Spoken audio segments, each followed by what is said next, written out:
Hey, well, hello, my fellow car modelers. How you doing today? Well, I thought I would do probably my last update on the 40 Ford. We got a couple more weeks, couple more days in a way, kind of 14 days from now.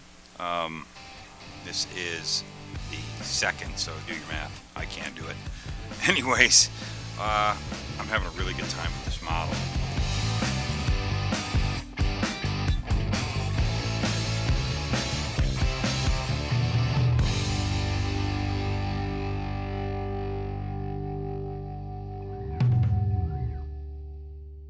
From my last episode of Model Car Hobby Headquarters, we saw that I got nothing done last year. But I think 2022 is the year. I am going to at least have one done. This is happening. I'm getting so close, and I'm having a great time with it. But I want to show you guys some really cool stuff that I've been doing. I had this concept in my head of what I wanted to have happen, and it went in a direction because of kind of a accident happened or a mistake. I don't know if it would be an accident or mistake, but something didn't work out with the painting of the fenders. And well, see, sometimes you got to make do with what you got, or sometimes stuff turns out really cool. But real quick, and before I take it out of the picture, I'm that far with the engine. I've just been doing some hand painting detail. Not going to be much with that engine, but I'm using the Buick nail head that's out of that kit. I got some cool plans for that. I'm going to stick that over off the side there. Let's see. So let's focus in on this 40 Ford. I got something really neat to show you. So with I got the wheels and tires all done and in. The chassis is pretty well finished. But check this out. What a look I'm going for. Now, again, I'm basically doing a model for the third time, or a version of a model that was one of my first builds back when I started back in the 80s, and then I did it in 2000 or 2001, and now I'm doing it now, just to see how my build quality has, gone up, I hope. But also, with that said, I'm taking the concept that I'm building a model of a street rod that was built in the 80s and just kept pretty nice over the years, but it's been used and taken to car hangouts and all that, so I wanted to show some wear. I wasn't planning on going this far with the wear, but I do like the direction it went, and I'll tell you why it all happened. But you can see this was something I wanted to have happen because I saw that in a picture of a 40 Ford that I was kind of using as reference when I built the second version of this model. And I just noticed that it just had this wear area where it's gotten down to the primer, but they still buff and clean the car so much, and it's mainly from leaning over working on the engine, that even the primer is buffed. Well, that was the look, and let's get a close look at that. That's the look I was going for, because you see how the shine is even on the primer showing through. That's all on purpose. I didn't want to have so many go-throughs. I ended up having a lot of go-throughs. I'll tell you why in a moment, but I'm saying, I'm rolling with it. This is the story of the car, what it is. It's been around for a long time, passed over. Grandpa, son, then grandson gets the car. And it's not been changed much, maybe just wheels and tires.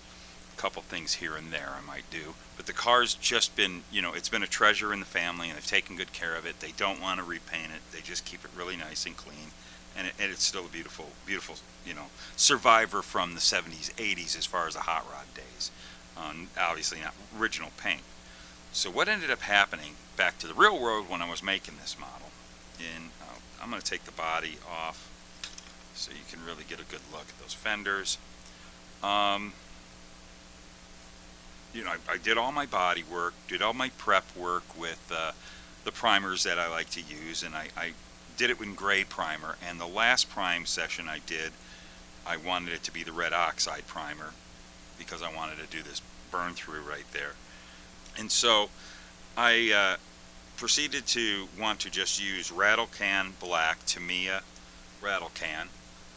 I first shot as a base coat a Rattle Can Tamiya Flat Black, and then I did a coat of the gloss. I heated the can up. I wanted this to do really good. We had a cold day. I wanted to get the paint on there. And if anybody's familiar with lacquers, and these Tamiya's are a synthetic lacquer.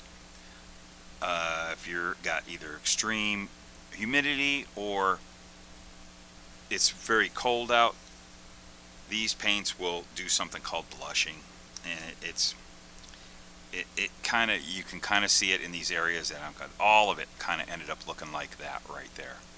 And I was like, oh, what do I do? So you can really see, you see how that's what this whole thing, these fenders used to look like that. So I thought, you know what, I'm going to lightly sand them, and then I'm going to reshoot them with my airbrush. And I was probably going to use some Mr. Hobby black with the self-leveler and all that. So as I was sanding, I thought, you know, and I just was knocking it down with 15,000. And then for a goof, as I was doing, I thought, you know, I think I'm going to, I like how it was smoothing out real easy. I went ahead and I grabbed all of my polishing cloths, and I decided I did this fender a bit. Now, if I would have known I was going to do that, I would have probably put more coats on it so I wouldn't burn through as much. But I really wasn't that worried about it. It was a look I was going for. So it started happening. I was just kind of actually pleased at how it was going. But this is all, these two fenders here, I went through, I did with 15. Then from 15, I went to 32, then 36, 4,000, 6,000, and I finished off with 12,000 grit. And then I used the Novus fine scratch remover, and I had some anti-swirl, I think it is, I don't know, but it's a polish in there. And then I put a last waxing with this. I got this sample at a car show probably 30 years ago, and it's still good. When it was given to me, I thought, cool, keep it at the model bench. So that is what I've done here. And I did this fender there. And I just want to show you, this is the fender here. They all look like that. Let's get this off. It's just easier to get it off the chassis if I can. There we go. If you take a look at this, that is where it started. It looked like that. And with 15, wet sanding with 15 grit, I got it down to that. And then I'm going to start hitting this one. I just waited. I want to get this on the video to see this fender. And I will have that fender looking just as good as the other ones. Which I'm actually, because this was the first one I'm doing, I might hit this one a little bit more. Not really sanding, but I think I'm going to go through the compounds again on that one. But yeah, so there's what it looks like after the 15. I knocked a lot of the orange peel off and the blushing that was happening. And I'll go ahead and go through the...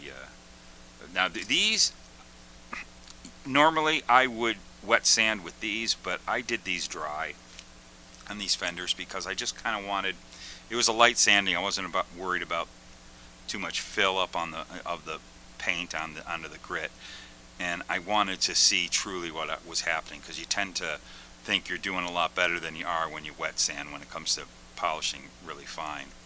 So I really wanted to see where we were going with it. So that's and I'm pleased with the look.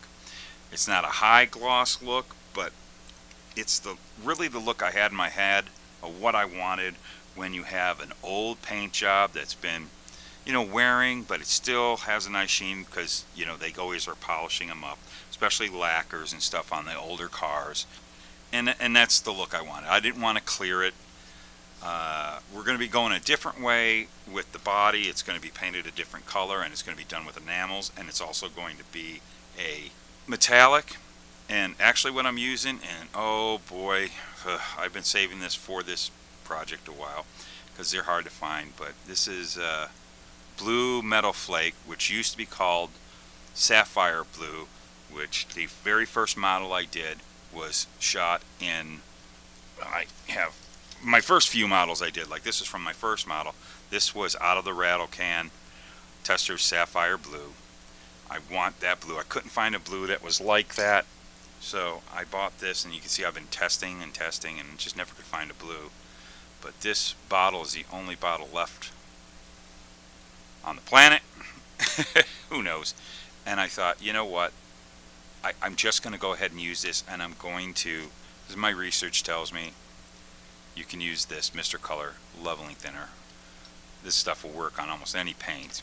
I'm going to give that a try, and if it comes out really good, I hope to not have to clear it, because I'm not going to want to sand on it either when I'm done, but I do want to do some wearing to that, you know, aging, not really wearing or weathering, just aging, because I've aged this car. I'll show you the underside of both things. Like here's, you can see there were some issues, and I'm not really worrying about all that. Look at that cracking in there. I'm not worried about the bad paint under there, because I'm going to be doing some more weathering, and I'm going to be leaving that color underneath for the running boards. And by the way, the running boards here are going to be painted with, I have a rubber color that was a Tamiya spray can. I'm going to give that a try. I bought it for doing 40 Ford running boards, and we'll see how that looks. And I'm not, again, that right there, I got rid of the other ejector pin marks. I went over that in the past video. That one's covered up by the tires, so I wasn't worried about it.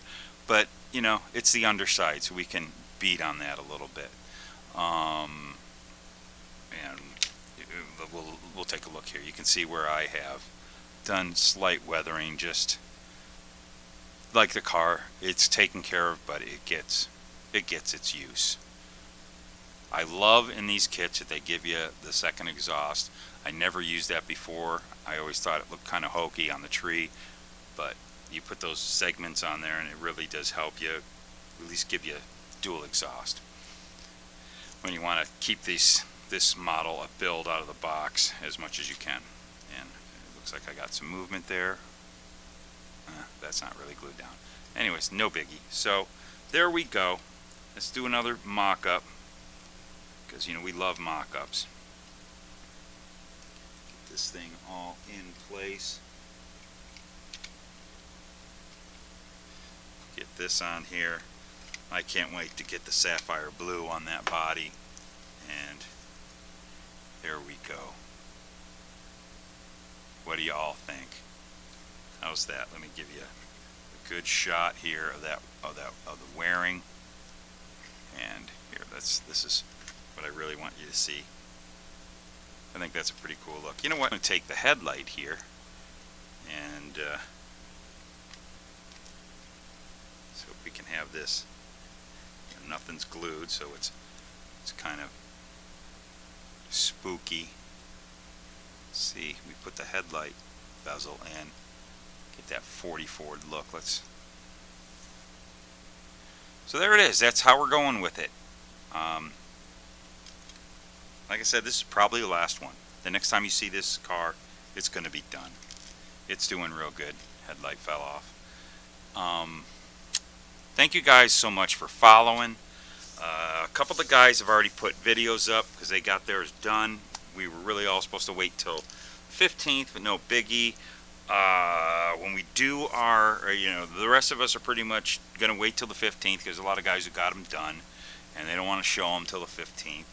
And but on the 15th, when our videos drop, we're all going to be, giving everybody a little list of on our videos of who else did these. So go and watch all our videos and check out all the cool 40 Fords that all of us content creators did together. We had a blast, all of us. It was so much fun to do it with friends, and behind the scenes, so many of us talked and sent pictures back and forth, and we had a really good time with this. It was such a positive thing. It was definitely something I needed, because I'm actually getting a model done, and I've been having some real bad model blocks for the past decade, and this really got me going, building a model I really love. So I want to thank you guys all for following all of us. We all have enjoyed showing you what we're all doing. So down in the description below, I've got a list of everybody who has is a part of it. Some of the guys have put videos out. Go check those out. Their 40s turned out really, really cool, and you'll be seeing the rest of us on the 15th. Well, I mean, this just proves it all of what I've been saying. Just go build model cars. Why? Well, because they're fun. I'm having a ball. Here's the producers.